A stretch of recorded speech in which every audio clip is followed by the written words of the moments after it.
आपको पता है कि कोण का मतलब होता है किन्हीं दो रेखाओं के बीच के झुकाव को, किन्हीं दो रेखाखंडों के बीच के झुकाव को, या किन्हीं दो किरणों के बीच के झुकाव को कहा जाता है।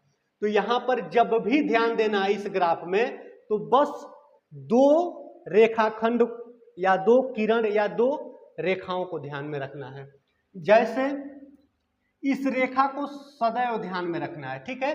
क्यों? क्योंकि यहीं से एंटी क्लॉकवाइज चलेंगे हम लोग और यहां तक पहुंचेंगे, ठीक है। यहां से ही शुरू करके और एंटी क्लॉकवाइज हम लोग चलेंगे।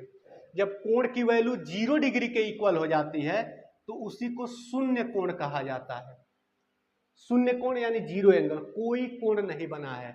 और किनके बीच में कोई कोण नहीं बनता है? तो दो समांतर रेखाओं के बीच में, दो समांतर रेखाखंडों के बीच में, दो समांतर किरणों के बीच में। चलिए, जीरो एंगल का मतलब कि कोण नहीं बना है। अब कोण की बनने की शुरुआत मान लीजिए कि हो गया, और अगर कहीं पर 10 डिग्री का कोण बन गया है, 10 डिग्री का कोण, जो यहां से देखिए ये वाली भुजा सीधी दिख रही है और इन दो रेखाखंडों को ध्यान में हम रखेंगे, इन दो रेखाखंडों को ध्यान में रखेंगे तो इनके बीच में अगर 10 डिग्री का कोण बन रहा है, अगर कोण की वैल्यू 0 डिग्री से ज्यादा दिखाई दे रही है और 90 डिग्री से कम दिखाई दे रही है, देखिए ये 0 डिग्री है और यहां पर ऊपर यहां पहुंचेगा तो ये 90 डिग्री होगा यहां पर, ठीक है। तो ये 0 डिग्री से ज्यादा दिख रहा है, 90 डिग्री से कम, 0 डिग्री से ज्यादा और 90 डिग्री से कम, यहाँ पर 20 डिग्री का कोण दिखाई दे रहा है। यह भी क्या होगा? इसी के ठीक बीच में पड़ेगा, यानी इसको भी न्यून कोण कहेंगे। 30 डिग्री का कोण क्या कहलाएगा? यह भी न्यून कोण कहलाएगा, क्योंकि वह 0 डिग्री से ज्यादा और 90 डिग्री से कम है। 50 डिग्री का क्या कोण का क्या कहलाएगा? न्यून कोण ये भी कहलाएगा। 70 डिग्री भी न्यून कोण कहलाएगा। 85 डिग्री भी न्यून कोण, 89 डिग्री तक, ठीक है। जब कोण की वैल्यू 90 डिग्री का हो जाए, यानी जब 0 से स्टार्ट होगा तो फिर 1 डिग्री का कोण बनेगा न्यून कोण, 2 डिग्री न्यून कोण, 3 डिग्री न्यून कोण, 10 degree, 20 degree, 30 degree, 50 degree, 70 degree, 85 degree, और एक ऐसी स्थिति आएगी कि वह 90 डिग्री का कोण बन जाएगा। और जब कोण की वैल्यू 90 डिग्री के बराबर हो जाएगी तो उसको यहाँ पर देखिए लिखा गया है, क्या कहेंगे उसको? समकोण या राइट एंगल कहा जाएगा। समकोण या इंग्लिश में राइट एंगल उसे कहा जाएगा, ठीक है।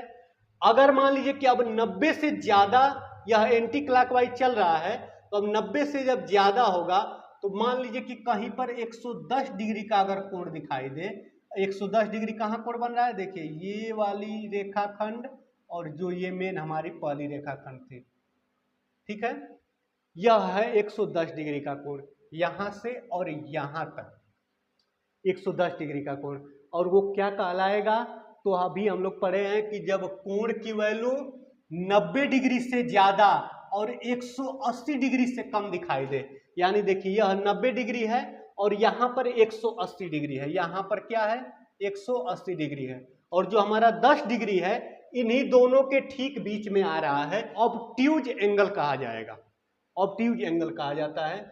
जैसे 110 डिग्री का कोण है, 140 डिग्री का कोण क्या होगा? इन्हीं दोनों के बीच में पड़ेगा, 90 से ज्यादा, 180 अंश से कम। इसको हिंदी में अधिक कोण, इंग्लिश में ऑब्ट्यूज एंगल।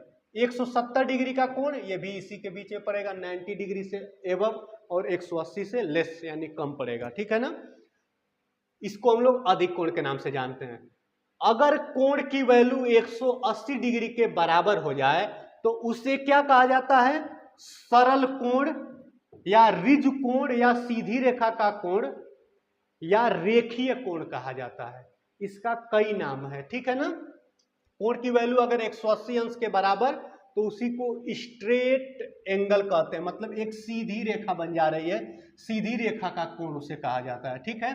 अब 180 से जो ये नीचे नीचे जितने कोण दिखाई दे रहे हैं, यानी 180 से ज्यादा यानी 181 डिग्री का, 182 डिग्री, ऐसे करते हुए 200 degree, 230 degree, 270 degree, 300 degree, 330 degree, 350 degree, यानी यहां से नीचे जितने कोण दिखाई दे रहे हैं, नीचे जितने कोण आएंगे उन सभी कोण को बृहद या प्रतिवर्ती कोण कहा जाता है।